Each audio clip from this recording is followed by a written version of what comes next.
set a record. We have both the President of Finland and we have the Prime Minister of Finland, and that's never, I don't ever remember having a President and a Prime Minister, but that's a great honor, and thank you very much both for being here. And Alex, we've been friends for a long time, and I've heard wonderful things about your Prime Minister also, and we have a big order coming up. We're buying icebreakers. We're building them together for the most part. We're doing 4 over there and 7 over here. And we negotiated a pretty tough price, I think. But I assume you're going to do very well. But what you're doing is you're going to be teaching us about the icebreaker business very, very strong. We only have one icebreaker in all of that millions and millions of acres. We only have one icebreaker. And other countries have more than we do. And we're buying the finest icebreakers in the world. And Finland's known for making them. They sort of have almost a monopoly on icebreakers, if you think about it. Nobody makes them like Finland. I've heard that for a long time. So we're going to have a total of 11, and it's been really an honor working on it. It was very important. We were making them, but we didn't make them right. By the time we finish, we're going to make them maybe better than you, but at least as well. Probably not better, but at least as well. So I appreciate both of you being here. It's an honor to have both of you. Really tremendous reputations, and it's a great country. Thank you very much. Alex? Yeah, no, thank you, Mr. President. I mean, I remember our first conversation just after you had been elected in November. The first thing you mentioned was icebreakers.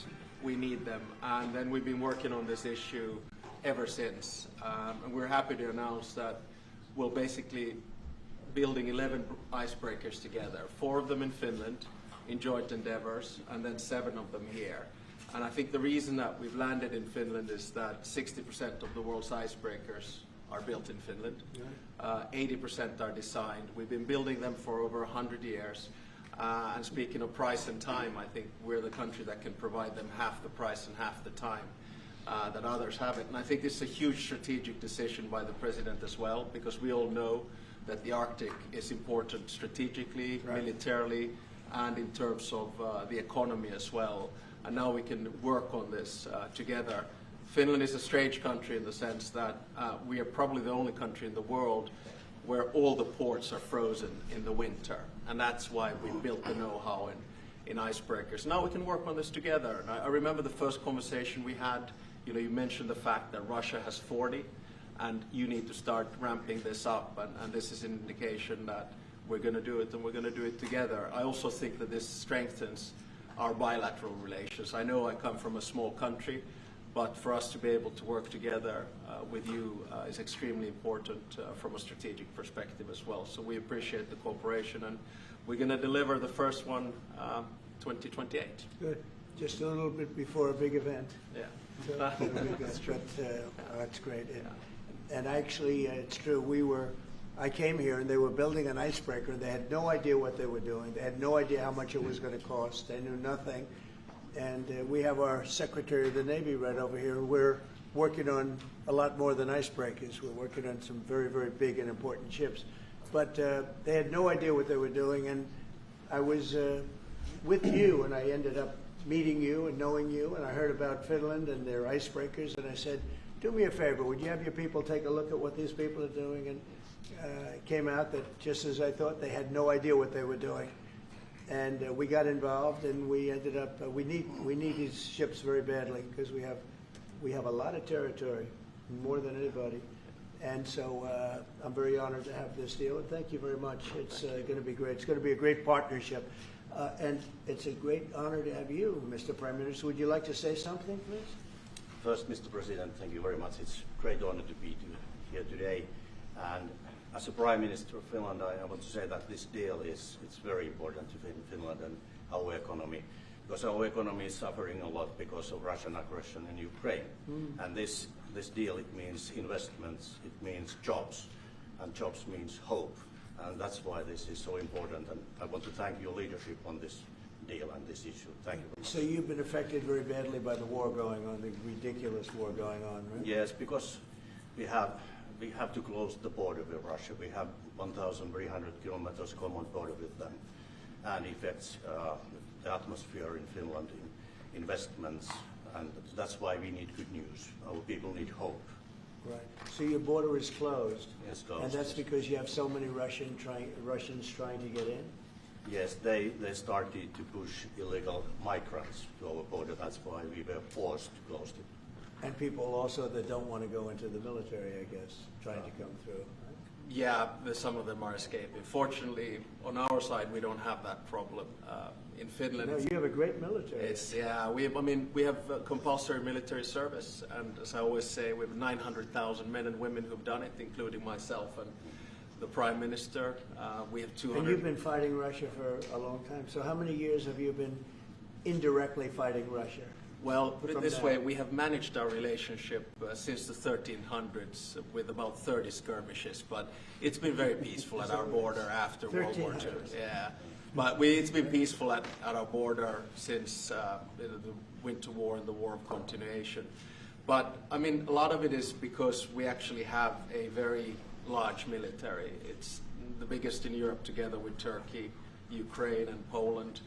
We have over 60 F-18s. We just bought 64 F-35s. We'll Yeah. roll out the first one in Texas in December.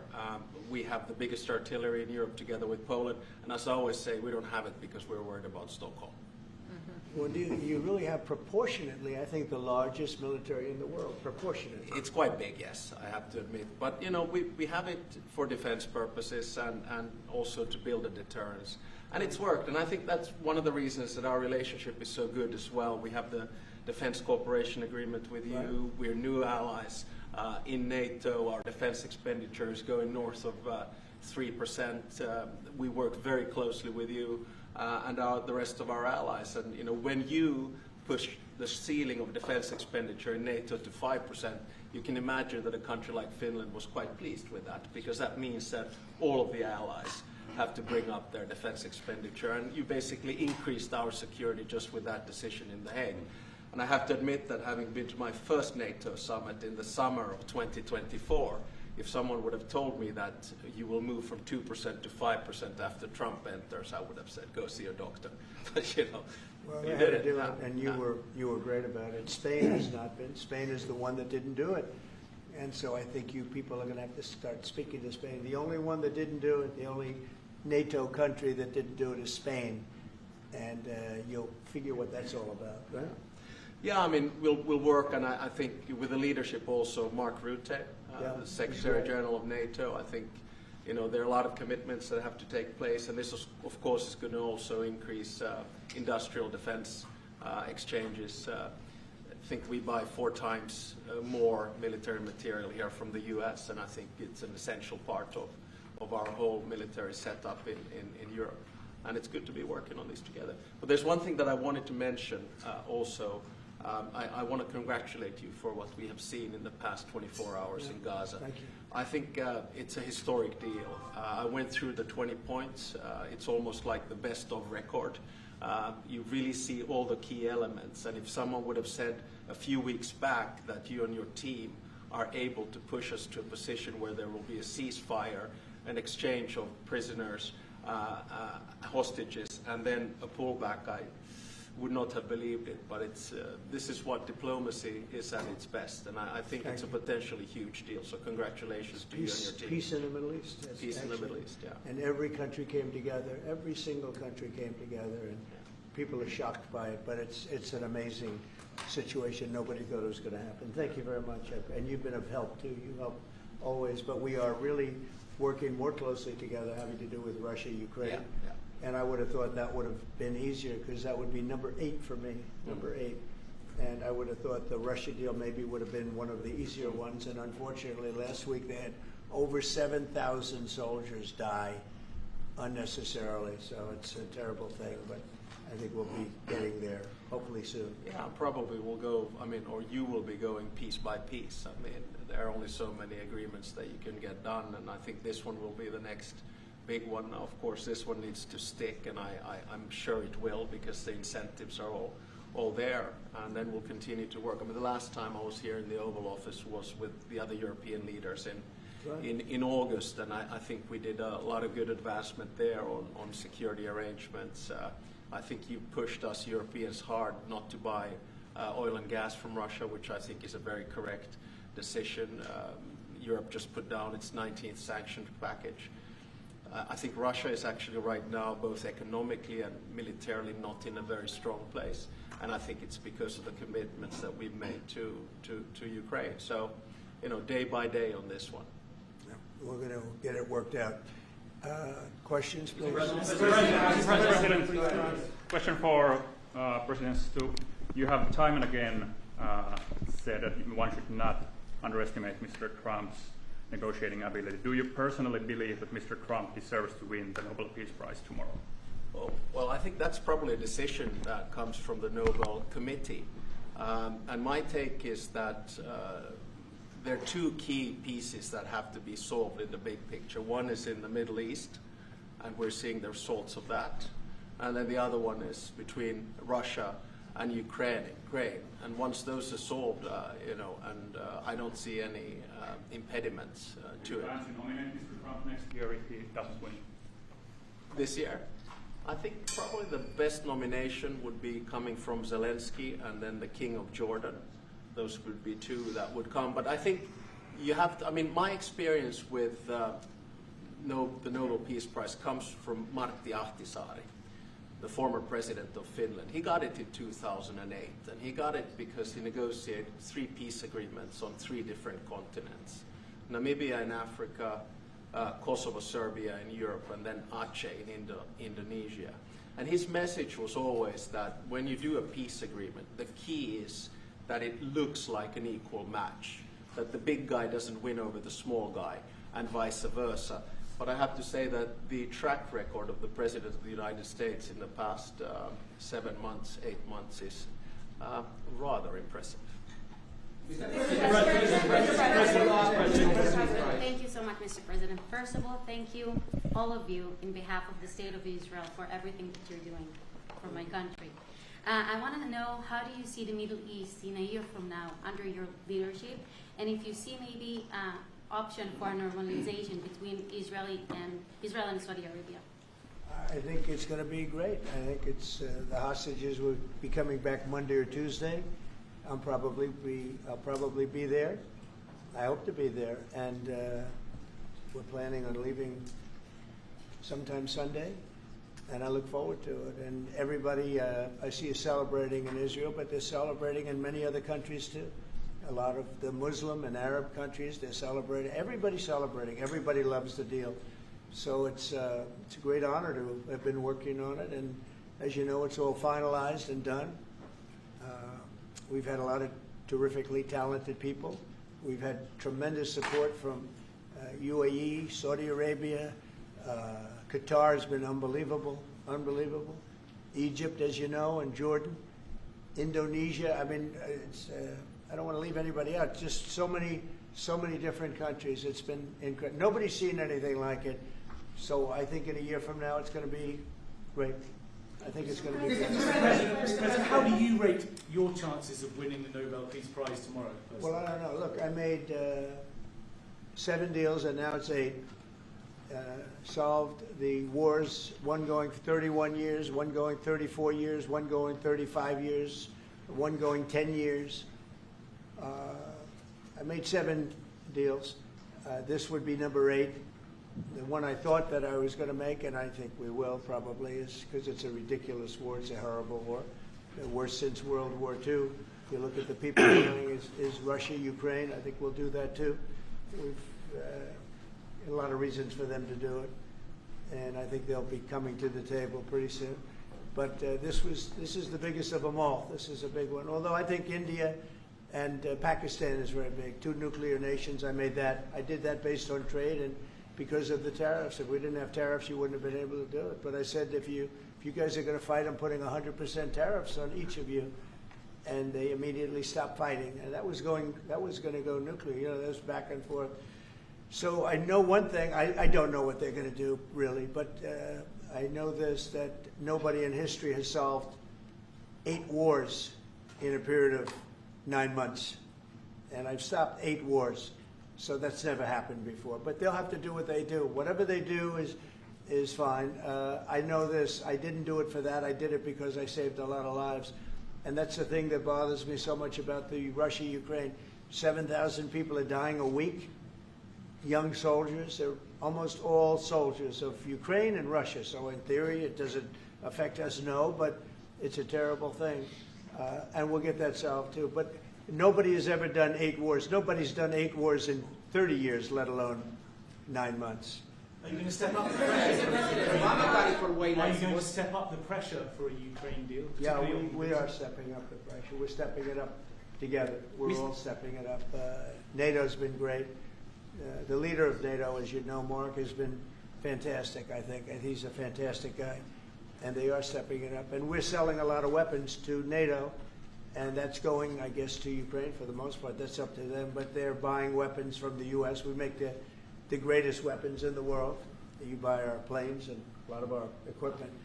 And you have a big force, actually. You have a tremendous force of equipment. So I think we'll get that one done too. Yeah. President Obama got it for way less. I won't finish, maybe. Mr. President, Mr. I'm from Finland. Mr. President, I'm from Finland. Is he okay? Yeah. Am I okay? He's all right. You're from. You look great. Go ahead. President, you are buying icebreakers from Finland. Yeah. But what if Russia and Vladimir Putin attacks Finland? Would you defend Finland? I would. Yes, I would. They're a member of NATO. I would. They're great people, but I don't think that's going to happen. I don't think he's going to do that. I think the chances of that are very, very small. But it's very interesting because you have a very big military relative to your size. You have a very powerful military, one of the best. And but certainly we will be there to help. Okay? Thank you. Okay, please. Mr. President, thank you. We have a big border, as our president said. How would you exactly defend Finland? And yeah, thank you. Say what? How would you defend Finland? Vigorously. Can I just add on that? We're very pleased with the fact that we have so much training going on with American soldiers right now. So they're getting experience from Arctic conditions. And we're integrating our militaries together, working not only through the DCA agreement, but other ways as well. We see that day to day in the work that we do, and it's working well. Okay? Yeah. Please. Yeah, thank you. Where are you from? I'm from Finland too. Only Finns here. You have a lot of. Yeah, a lot of Finns. It's no? very impressive. So, Mr. I like them President, better than our reporters. So, how do you see the situation in the Arctic developing? Are there going to be any mutual plans for Finland and U.S.? Well, we will. I mean, we have a lot of relationships together. I mean, mostly buying our military equipment. They buy a lot of it. They have an order, I guess, 60 planes, 64 F-35s, and many other things too. It's a big order. Big countries don't order that many planes. You know, it's 10 billion. You have a lot of aircraft, a lot of great military. We make the best military equipment. They buy a lot from us, so it's very good. We're going to work together very closely with Finland and with NATO. We have a very good relationship. As you know, I requested that they pay 5%, not 2%, and most people thought that was not going to happen, and it happened virtually unanimously. We had one laggard. It was Spain. Spain. You have to call them and find why are they a laggard, and they're doing well too. You know, the funny thing, because of a lot of the things we've done, they're doing fine. They have no excuse not to do this, but that's all right. Maybe you should throw them out of NATO, frankly. Please, go ahead. What are you planning to do with Tall that? gentleman, nice tall gentleman, go ahead with a yellow shirt. Thank you, Mr. President. I wanted to change gears really quickly and ask you, you're going to Walter Reed tomorrow? What are you having done, and how are you feeling? I'm meeting with the troops, and I'm also going to do a sort of semi-annual physical, which I do, and I think I'm in great shape, but I'll let you know. But I have no difficulty thus far. Is there wood around here? I'm not going. No difficulty. Physically, I feel very good. Mentally, I feel very good. You know, I did about 6-7 months ago. I do physicals. I like to, when I'm around, I like to check always early. Always be early. It's a lesson for a lot of people. But I also did a cognitive exam, which is always very risky because if I didn't do well, you'd be the first to be blaring it. And I had a perfect score. and one of the doctors said he's almost never seen a perfect score. I had a perfect score. I got the highest score, and that made me feel good. When they asked, would I like to do one, I said, yeah. I said, did Obama do it? No. Did Bush do it? No. Did Biden do it? I definitely did. Biden wouldn't have gotten the first 3 questions right. No, Biden didn't do it. Biden should have done it. I'm actually a person that believes that if you're president, you should do a cognitive exam. But last time I took a cognitive exam, and it was a perfect score. The doctors announced it. And by the way, not the easiest test. The first few questions are pretty easy. Once you get into the middle, it gets a little trickier.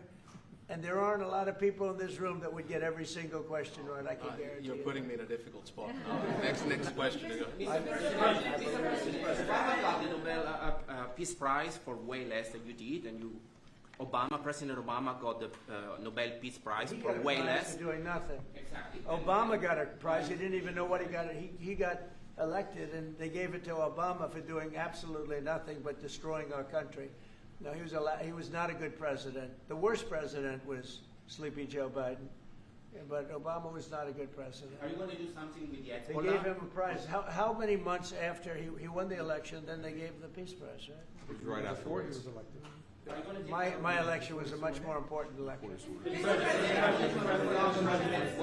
Now that you're fixing the situation between Hamas and Israel, are you going to be taking care of the Hezbollah or the Lebanese armed forces to take care of the Hezbollah? Yeah, we'll be able to do that. That will be, it's a smaller part of the puzzle, but very important part. They have a great new ambassador that I appointed, Michelle. Great new ambassador. So yeah, please. You said that the hostages will be released on Monday or Tuesday. What's your strict deadline? When do they have to get released? Well, and how do you make sure each party abides by it? It's going to be around that time. Yeah, they're working on it very hard. They're in very diverse parts of the earth. Okay, they're very, very diverse. Actually, it's I think they're going to come through. I'd be surprised if they didn't. I think it'll happen. Mr. President. Thank you, sir. The 19th point of the 20-point plan said that in the future there could be conditions in which the Palestinians might eventually get a state. Under what conditions do you think the Palestinians Well, we'll look at it at the time. We're going to see how it all goes. And, there's a point at which we may do something that would be a little bit different and may be very positive for everybody. But we'll be looking at that at the time. Mr. President. And I think we'll get to that. I think we'll get to that period, too. Yeah, please. Mr. President. Yeah, please. Glasses. Thank you. Mr. President, the United States has previously said that that Europe would have to take more responsibility for its own security. Are you or the U.S. planning to withdraw some of the U.S. forces from the European soil? No, but we may move some around a little bit. I'd ask you that question, Pete. Go ahead. I think that's right, Mr. President. We're very much heartened by your leadership to get NATO to rise up to 5%, which means they can take primary responsibility for defense of the continent. But that doesn't mean America is abandoning NATO in Europe. But we could look at where our troops are postured, what makes the most sense for America and our NATO allies. We have a lot of troops in Europe, as you know, a lot. And we can move them around a little bit. But no, basically we'll be pretty much set. Go ahead, what's your second? My second question would be, are you planning to impose more sanctions on Russia at this point? I might, yeah, I might. Mr. President, your 20-point plan says we will encourage people to stay. Can you confirm that as Gaza is rebuilt, that no one will be forced to leave? Yeah, nobody's going to be forced to leave. No, it's just the opposite. This is a great plan. This is a great peace plan. This is a plan that was supported by everybody. I mean, as I said, they're dancing in the streets of many, many countries right now. It's amazing. I've never seen anything like it. No, we're not looking to do that at all. Mr. President, do you think that we could see a full withdrawal? Mr. President, can you cut through the politics on the shutdown? We had another failed vote today. Can you speak to our viewers from Orlando to Sacramento? What's your message to some of these families tonight facing missed paychecks, potential layoffs, and missed benefits due to the shutdown? Yeah, I blame the Democrats. They ought to call their local Democrat representative, whether it's a senator or a congressman, and it's their fault. I mean, they admit it, it's their fault. They campaigned on the fact that they'd never shut down the country, but they want to shut it down. And, we have the greatest economy. We're the hottest country in the world right now. I think you'd admit that. The hottest country. We went from a dead country a year ago to the hottest country in the world. So I think they probably don't like that. But we're doing great. I mean, we're doing great. I would say my message is call your local representative, congressman or senator, and tell them to get on the ball. The Democrats have caused this problem. Can I ask one more question? Congressman Yeah, please. Thank you, Mr. President. Where are you from? I'm from Finland. It's so nice. Uh-oh, here we go. Yeah. Here we go with a killer question. I would like to circle back to the icebreaker deal. So Finland and the U.S. are strengthening their economic partnership through the deal. What other areas of cooperation with Finland do you see as possible for at this moment? Good question. We're going to be talking about that in a little while. We're going into the next door room, commonly known as the cabinet room, beautiful room, and we're going to be discussing that. But we'll be doing other things. It's a wonderful country with wonderful people. We've had a long-term relationship, but it's never been as close as it is now. We'll be doing other things. Go ahead. I mean, we've been talking about a lot with the president. I mean, the two specific fields where I think Finland has strengths. One is quantum and quantum computing, and we know that that is basically what gives food for thought for artificial intelligence. That's very important. The second one is actually networks. And you know that there are two sort of safe and trustworthy Western networks right now. One of them is Nokia. And the other one is Ericsson. And actually 70% of all broadband in the United States is Nokia.